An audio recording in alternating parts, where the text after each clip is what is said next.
ಶುದ್ಧವಾದ ಗಾಳಿಗೆ ವೆಚ್ಚ ಶೂನ್ಯ. ಆದರೆ ಸಿಗರೇಟಿನ ಹೊಗೆಯನ್ನು ಉಸಿರಾಡುವುದರಿಂದ ಆಗುವ ವೆಚ್ಚ ಪ್ರಾಣವನ್ನು ಕಳೆದುಕೊಳ್ಳುವುದು. ನಿರ್ಧಾರ ನಿಮ್ಮದು. ಇದು lung cancer awareness month.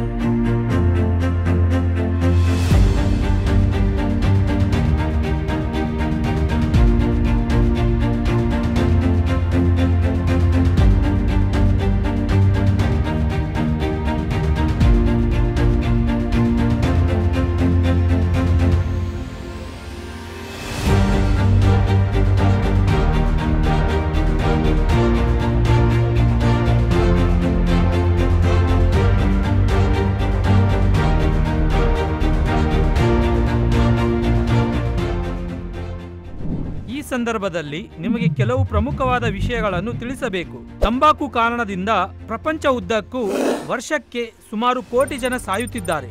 Second hand smoke ಅಂದರೆ ಯಾರೋ ಬಿಟ್ಟ ಸಿಗರೇಟಿನ ಹೊಗೆಯನ್ನು ಇನ್ನೊಬ್ಬರು ಉಸಿರಾಡುವ ಕಾರಣ ವರ್ಷಕ್ಕೆ ಸುಮಾರು 10 ಲಕ್ಷ ಜನ ಸಾಯುತ್ತಿದ್ದಾರೆ. ಅಲ್ಲದೆ ತಂಬಾಕು ಕಾರಣದಿಂದ ಸುಮಾರು 16 ರೀತಿಯ ಕ್ಯಾನ್ಸರ್ ಬರುವ ಅವಕಾಶ ಇದೆ ಅಂತ ಅಧ್ಯಯನಗಳು ಹೇಳುತ್ತಿವೆ. ಈಗ ಲಂಗ್ ಕ್ಯಾನ್ಸರ್ಗೆ ಮುಖ್ಯ ಕಾರಣ ಈ ತಂಬಾಕು.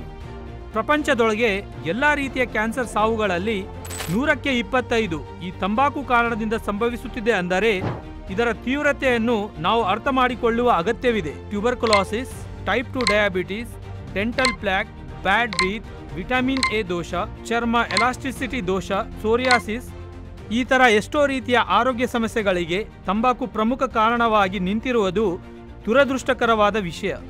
ಇದನ್ನು ಹೇಳುತ್ತಾ ಹೋದರೆ ತಂಬಾಕುವಿನ ಲಿಸ್ಟ್ ಯಾವಾಗಲೂ ಕಡಿಮೆ ಆಗುವುದಿಲ್ಲ ಅನ್ನುವ ವಿಷಯವನ್ನು ನಾವು ಅರ್ಥ ಮಾಡಿಕೊಳ್ಳುವ ಅಗತ್ಯವಿದೆ. ಈ ತಂಬಾಕಿನ ಹೊಗೆಯು ಉಸಿರಾಟವನ್ನು ಕಲುಷಿತ ಮಾಡುವುದು. ಅಂದರೆ ಲಂಗ್ ಕ್ಯಾನ್ಸರ್ ಅನ್ನುವುದು ಉಸಿರುಗಟ್ಟಿಸುವ ಬಿರುಗಾಳಿಯನ್ನು ನಮ್ಮ ದೇಹದೊಳಗಡೆ ಆಹ್ವಾನಿಸಿದಂತೆ.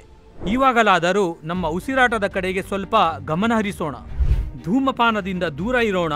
ಲಂಗ್ ಕ್ಯಾನ್ಸರ್ ಸೋಂಕು ತಗಲದಂತೆ ಎಚ್ಚರಿಕೆ ವಹಿಸೋಣ. ಈ ಲಂಗ್ ಕ್ಯಾನ್ಸರ್ ಅವೇರ್ನೆಸ್ ಮಂತ್ ಅನ್ನು ನಾವು ಈ ಒಂದು ಅಭ್ಯಾಸವನ್ನು ಬದಲಾಯಿಸುವುದಕ್ಕೆ ಉಪಯೋಗಿಸೋಣ. No smoke November. Thank you.